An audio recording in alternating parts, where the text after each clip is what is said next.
Olá, estudante do ensino médio, tudo bem? Aqui é o professor Júlio Bastos com mais uma aula de física para o terceiro ano do ensino médio. Na aula de hoje, nós vamos começar a falar sobre os assuntos do ciclo 6. E na aula de hoje, eu vou apresentar para vocês a introdução ao magnetismo.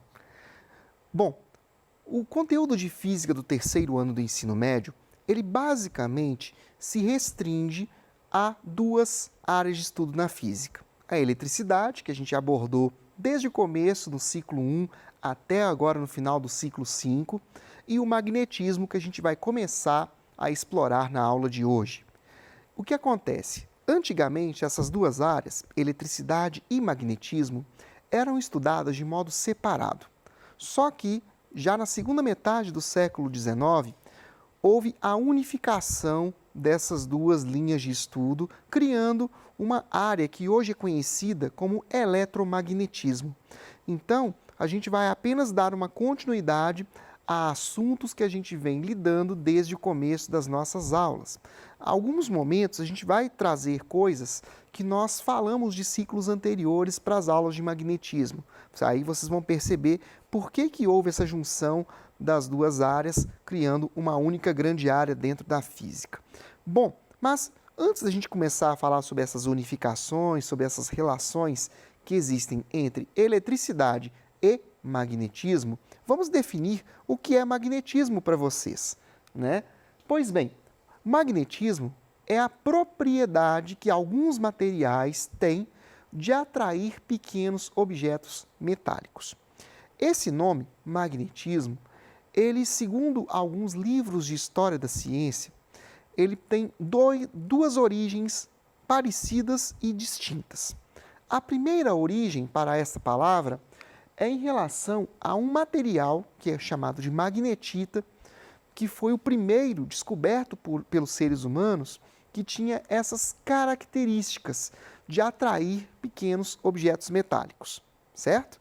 O segundo modo da gente definir a palavra magnetismo em termos de história seria a região que hoje pertence à Turquia, chamada de Magnésia, onde era encontrada uma grande quantidade desse material, a magnetita, que tem essa propriedade natural de atrair objetos. Importante destacar, gente, que quando eu falo de materiais que atraem metais, no caso os materiais magnéticos, eu posso estar falando tanto de materiais naturais, que funcionam como ímãs naturais, como também posso estar falando de determinados elementos que, através da passagem de corrente elétrica, eu posso fazer com que eles funcionem como se fossem ímãs. São chamados ímãs artificiais. Então, é possível a gente ter um ímã, tanto o ímã natural como o ímã artificial. Mas aí, o nome magnetismo, ele tem a origem em uma dessas duas definições que eu acabei de falar para vocês, tá? A questão do material e a questão da região onde se encontrava muito desse material que, na época, fazia parte do Império Grego, né? da influência grega. Então, daí veio esse nome, ok? Bom, uma coisa interessante que a gente pode até fazer relação agora, quando falamos de magnetismo com a eletricidade, é o seguinte. Na eletricidade, vamos relembrar lá no ciclo 1 e no ciclo 2, a gente falou para vocês que quando eu pego duas cargas elétricas de mesmo sinal, duas cargas positivas ou duas cargas negativas, se elas são colocadas próximas uma da outra, ocorre uma repulsão, ocorre um afastamento dessas cargas. E se forem duas cargas de sinais opostos, ocorre uma atração, certo? A gente pode usar uma analogia dentro do magnetismo, pensando da seguinte forma. Todo ímã, ele possui dois polos. Um polo que nós chamamos de polo norte e o outro que nós chamamos de polo sul, ok? Se eu ponho um polo norte próximo de outro polo norte, ocorre repulsão. Se eu coloco um polo sul próximo de outro polo sul, nós também teremos uma repulsão. E se nós colocarmos um polo norte próximo de um polo sul, nós teremos uma atração. Ou seja, quando eu pego dois ímãs e coloco polos de nomes iguais, próximos, eu terei repulsão, assim como tem com a carga elétrica de mesmo sinal. Se eu coloco dois ímãs, coloco os polos de nomes diferentes, próximos, ocorre uma atração, igual acontece com carga elétrica de sinal oposto. A única diferença, e essa é uma diferença extremamente importante quando a gente fala de um ímã, é isso daqui, ó. O ímã, ele é indivisível. Por mais que eu tente quebrar esse ímã em fragmentos menores, cada vez menores, até minúsculos, eu sempre vou ter um novo ímã, com polo norte e com polo sul, tá? Então, por menor que seja esse pedaço aqui, ó, vou mostrar para vocês na próxima tela, por menor que fosse essa divisão do ímã, eu sempre terei os dois polos de nomes diferentes nestes ímãs. Isso, gente, é uma consequência que vocês, quem for estudar física mais para frente, no nível superior, vocês vão aprender que existe uma lei que fala exatamente sobre isso, sobre a impossibilidade de nós termos o que se chama de monopolo magnético. Ou seja, é impossível eu ter um ímã que só tenha um polo norte ou só tenha um polo sul. Ele sempre vai ter os dois polos no seu corpo. Não importa o tamanho, não importa o formato, eu sempre terei dois ímãs. Se eu quebrasse um desses dois aqui num ímã menor, eu continuaria tendo polo norte e polo sul, ok? Então, fica essa dica só para vocês perceberem algumas semelhanças e algumas diferenças que existem entre a parte de força elétrica, que a gente já estudou, e a de força magnética, que a gente está falando agora. Existem as forças de atração e repulsão, numa e na outra, mas a diferença é em como que esses objetos são estruturados. Quando a gente fala de carga elétrica, eu posso ter uma carga positiva isolada no espaço, ou uma carga negativa. Quando falo de ímã, não. Eu sempre terei os dois polos naquele ímã. Então aí depende da orientação dos polos desse ímã para a gente saber se vai ter atração ou se vai ter repulsão. Ok? Bom, aqui só para a gente reforçar o que eu já falei, olha só. Quando dois polos de nomes iguais se aproximam, ou seja, pode ser polo norte com polo norte ou polo sul com polo sul. Se eu coloco dois ímãs, eu vou fazer o desenho aqui só para vocês verem. Aqui, ó. Imagina que eu tenho um ímã assim, ó. Eu tenho aqui, ó, dois ímãs, polo norte com polo norte próximo. Ou fazendo o outro ímã aqui, ó. Vou fazer uma barra só para a gente separar, tá? Polo sul com polo sul aqui, ó. Nesses dois casos que eu coloquei aqui, vamos ter forças de repulsão. Os ímãs vão se afastar.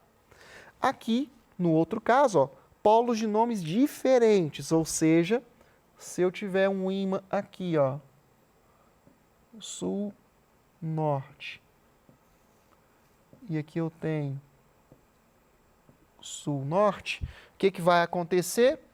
A atração. Se eu tivesse o outro par aqui, vou colocar o outro par do lado, só para vocês verem. Aqui seria, teria que ser sul, perdão. Deixa eu apagar aqui, vai ser melhor.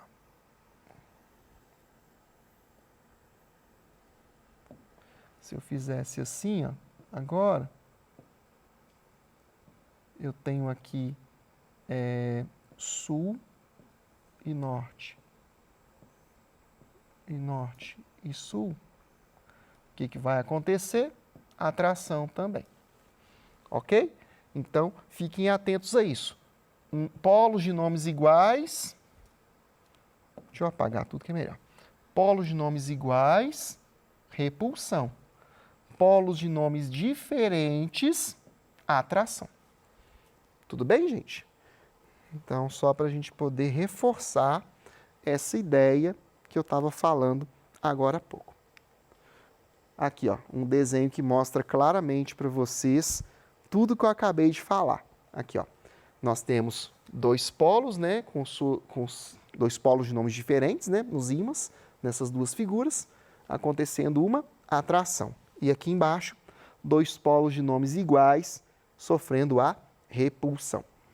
Uma coisa importante, assim como acontece na força elétrica, na força magnética, a força que o ímã da esquerda faz sobre o ímã da direita é a mesma força que o ímã da direita faz sobre o ímã da esquerda.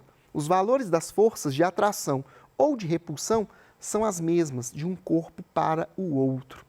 Tá? A gente não vai falar sobre o cálculo da força magnética agora. Nós vamos ter um momento mais adiante para discutir isso. Como que se calcula a força magnética em determinadas situações.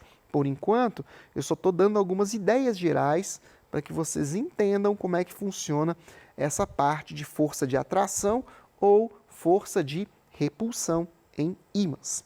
Tá bom? Bom, continuando, talvez a melhor exemplo, a maior invenção que a gente pode falar quando se pensa em ímãs seriam as bússolas. E as bússolas, gente, elas surgiram há muito tempo.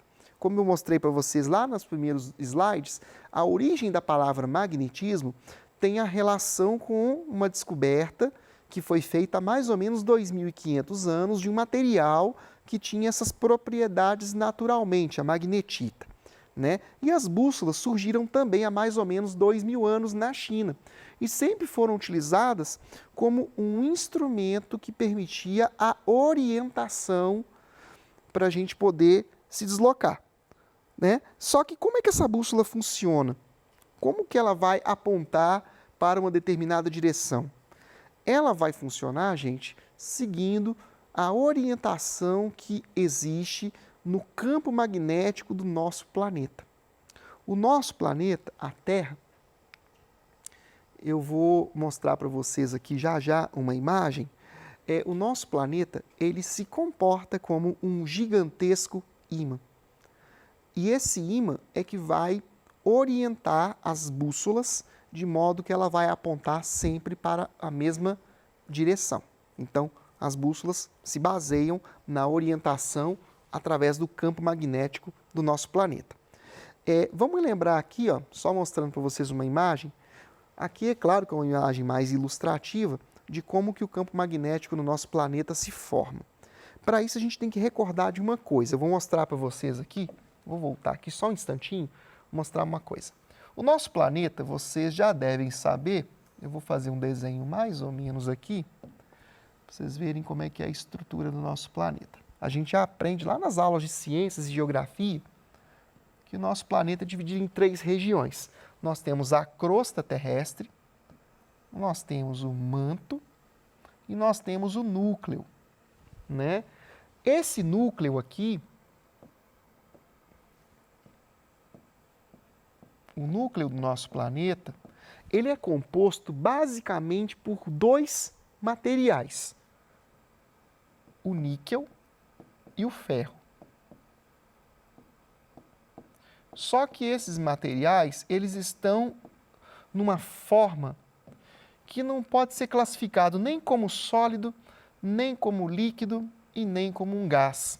Na verdade, esse níquel e esse ferro, eles estão num estado plasmático, um estado que a gente chama até de 4º estado da matéria, ok? E eles estão se movimentando. Na verdade, não é nenhuma estrutura definida, são íons altamente energizados que você vai ter ali. E eles, por estarem em constante movimento, vão produzir um campo magnético. A gente vai falar um pouco também sobre isso nas aulas seguintes. O movimento de carga elétrica produz campo magnético. Então, esse núcleo do nosso planeta, ele está se movimentando aqui dentro. Não é uma estrutura sólida, não é igual uma bola, que é uma estrutura sólida. É uma coisa mais maleável, que se movimenta e que vai produzir o campo magnético do jeito que vocês viram aqui nessa imagem. Aqui cabem algumas observações que eu quero mostrar para vocês. Observem que o eixo do campo magnético da Terra não coincide com o eixo de rotação do nosso planeta. Então, não há como a gente falar que, por exemplo, o polo norte geográfico, que está aqui, ó, o polo norte geográfico está aqui, ele não vai coincidir com o polo sul magnético, que está aqui, ó. Existe uma pequena diferença de alguns graus entre esses dois polos. A mesma lógica a gente pode aplicar quando pensa no polo sul geográfico e no norte magnético. Ok? Alguns livros de física, eles usam essa definição que está aqui nessa tela. Eles falam que o polo sul magnético corresponde ao norte geográfico e que o polo norte magnético corresponde ao sul geográfico.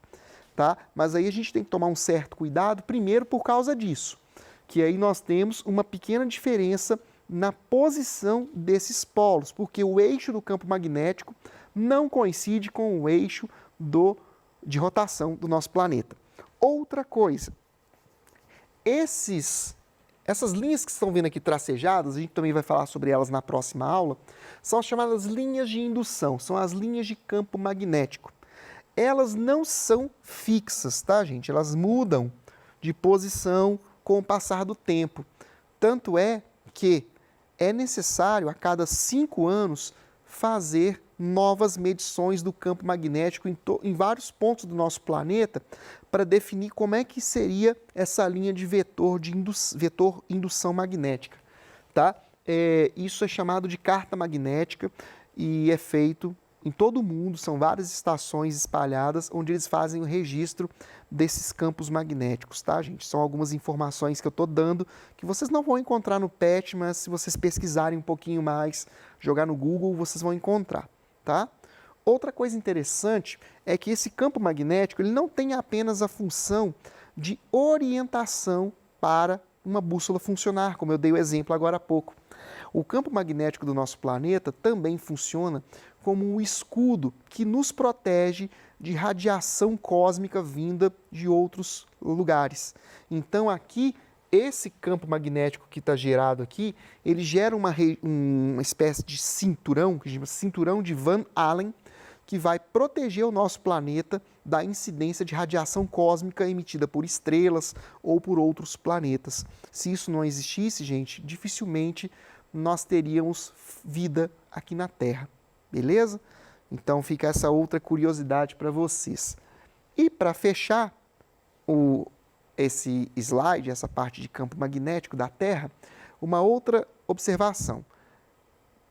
Vocês também já devem ter ouvido falar de campos magnéticos que desaparecem ou sofrem inversão com o passar do tempo. Isso é verdade ou é mentira? Gente, isso é verdade. O campo magnético do nosso planeta, como eu já disse, ele não é uma coisa constante. Ele pode, com determinadas condições ao longo do tempo, sofrer inversão ou mesmo enfraquecer. Só que esse tipo de evento acontece numa escala de tempo que é muito grande. Tá? O último registro que se tem de que houve uma inversão de campo magnético, houve uma anomalia desse campo magnético, é datado de mais ou menos 700 milhões de anos. Ou seja, muito antes dos dinossauros surgirem por aqui, que houve a última modificação grande desse campo magnético.